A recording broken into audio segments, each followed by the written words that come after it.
Our top story, US Special Envoy Steve Witkoff is in Moscow, where he has met Vladimir Putin. Witkoff has previously held 3 very long meetings with the Russian president. This is his 4th.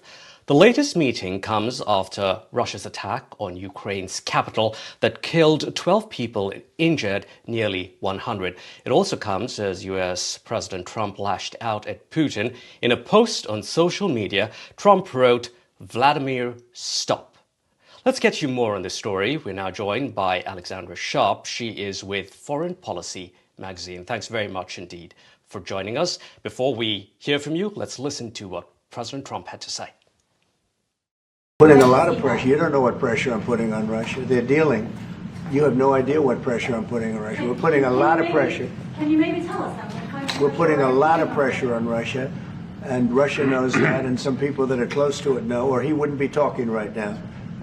The Prime Minister understands that better than anybody. He wouldn't be talking right now. He's talking, and we're putting a lot of pressure. I think he wants to make a deal. We're going to find out very soon. Let's head across now to Alexandra Sharp. She is with Foreign Policy magazine. Alexandra, thanks very much for your time here this morning on Washington Watch. Now, President Trump is vocally slamming Putin. The administration has also expressed frustration over peace talks, saying they could pull out. Now, Trump's got too much really at stake here. So what's the real likelihood, do you think, of the US actually pulling the plug? I think that's quite unlikely at this point. You're looking at U.S. Secretary of State Marco Rubio's comments last week saying that the United States would move on from Russia-Ukraine peace talks if a deal isn't clinched in the coming days. But then we have Trump literally today saying that there is no deadline for securing a peace deal, though he does want that to occur as soon as possible. We also have, as you mentioned, Steve Witkoff in Moscow today for talks with Putin. These all demonstrate that Trump is adamant that securing a Russia-Ukraine peace deal is necessary and that the United States wants to be part of that deal. That's important for not just the international community, but for his candidacy, for his presidency, And that is because he repeatedly said that he would end the Russia-Ukraine war within 24 hours. So there's a lot riding reputationally on that as well. Yeah, he was just asked about that, and he said he was talking figuratively, not exactly literally, when he said he would end it in 24 hours. Now, Alexandra, let's look at the recent Paris talks. Reuters released details of the final offer from the US. It says that the US would recognize Russian control of Crimea. Zelensky has, as you know, repeatedly rejected that idea. What do you think? Can Washington really get Zelensky to comply on that front? I think that's hard to say. As of right now, it's clear that any Russian ownership of Ukrainian occupied land is a red line for Kyiv.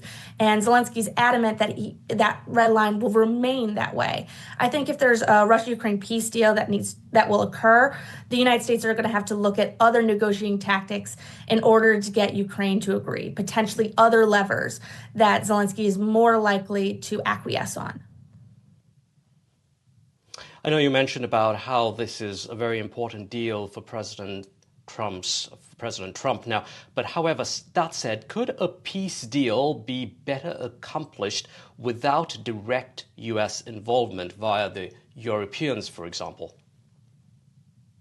Depends on who you ask, honestly. If you were to ask Russian President Vladimir Putin, the answer is the United States is vital to secure a deal. And that's because Washington has much more publicly, certainly more than past administrations, parroted or agreed with Kremlin talking points. However, if you were to ask Zelensky, Europe is more concerned with European security, securing a security guarantee for Ukraine to ensure that no Russian aggression occurs in the future, and has more of the Ukrainian desires at stake and is listening more clearly to Kyiv's wants. So in that case, possibly creating a Russia-Ukraine peace deal that Zelensky will agree to may be more inclined for European control and leadership than the U.S.